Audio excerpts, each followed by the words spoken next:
準備2026年嘅投資部署，新一年新嘅開局，我哋要點樣去佈局？今次咧，我哋會透過主題 Respond 去深度剖析唔同資產類別嘅策略。首先 R 係代表 Robust 穩健，環球經濟基礎穩健。咁2026年啦，就會進入美國總統週期嘅第2年啦。股市嘅表現咧，按歷史嘅規律咧，可能會相對弱啲，但係咧喺缺乏明顯不利因素嘅前提底下，加上預期咧係有望延續 soft landing 嘅走勢，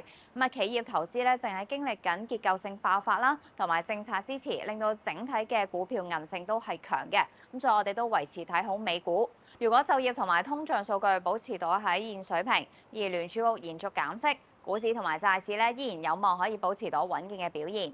穩健嘅基礎咧就要嚟自 economy 經濟啦，資訊技術類設備投資對美國經濟嘅貢獻率咧去到差唔多成20年嘅高位。如果美國嘅科技巨頭可以如期兌現到佢哋嘅 capex 嘅承諾嘅話咧，AI 投資就會繼續成為支撐 GDP 增長嘅核心動能啦。預計咧 GDP 嘅增速咧會溫和回升，尤其是年頭啦個 OBBB 將會生效啦，涵蓋稅收改革，有助刺激消費同埋企業投資，企業盈利咧係相對穩健。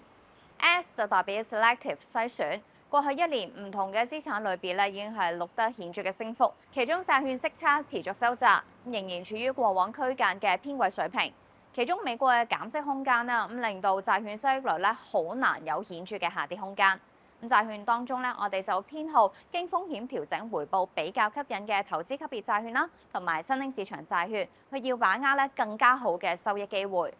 另一個關注點咧就係唔少 tech 股咧，佢哋嘅股價水漲船高啊，市場開始質疑呢個板塊係咪存在 bubble，所以咧要更加挑剔揀擇，避開高估值區。需要分析企業嘅基本面，好似喺 AI 概念股當中，究竟邊啲啦係屬於真正擁有技術壁壘啦，同埋盈利模式嘅，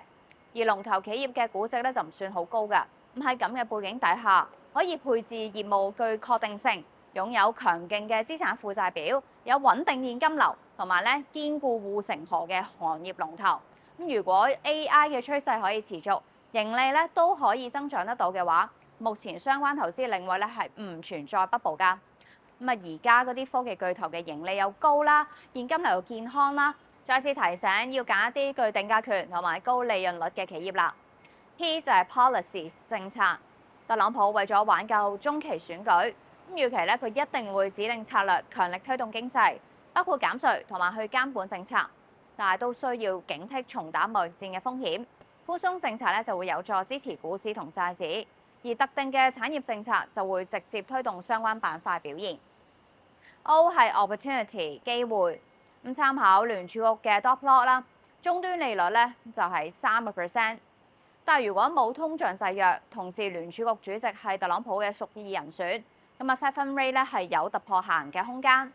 減息週期嘅背景底下，投資者咧係揾緊一啲替代資產，去降低成個投資組合集中喺美股同埋主要科技股帶嚟嘅風險。我哋都要放眼全球，把握特定市場同埋資產嘅機遇。其中預期美金咧會維持熊市嘅趨勢，而市場對美元作為儲備資產信心轉弱，資金咧會分散配置。而資金流向數據顯示啦，新興市場喺全球資產當中嘅佔比咧，正係由幾十年嘅低位回升。喺經濟改善同埋貨幣政策穩定嘅前提底下，新興市場股票或者債券咧，都係有望分別提供比較高嘅回報同埋收益。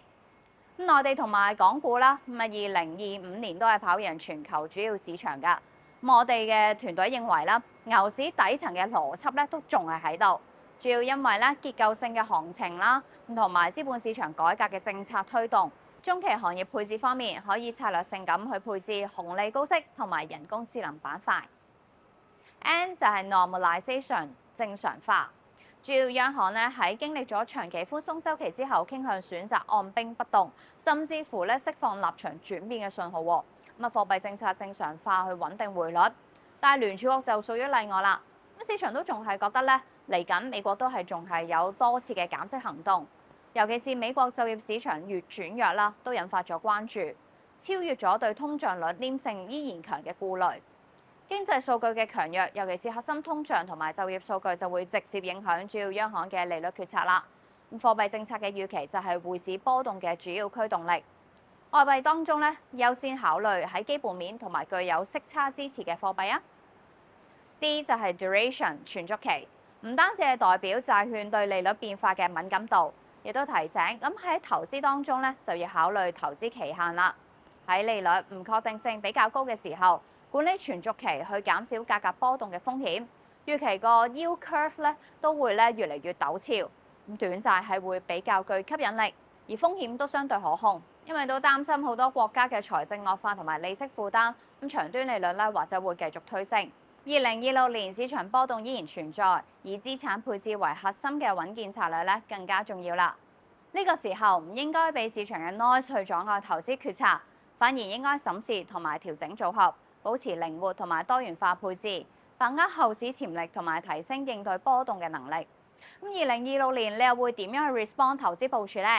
歡迎揾我哋同事了解多啲啊！同埋咧都睇咗呢條 video，請你到 respond 就係 like、share 同埋咧歡迎 subscribe 我哋投資市場脈搏 playlist 去了解多啲投資理財資訊。下次再見。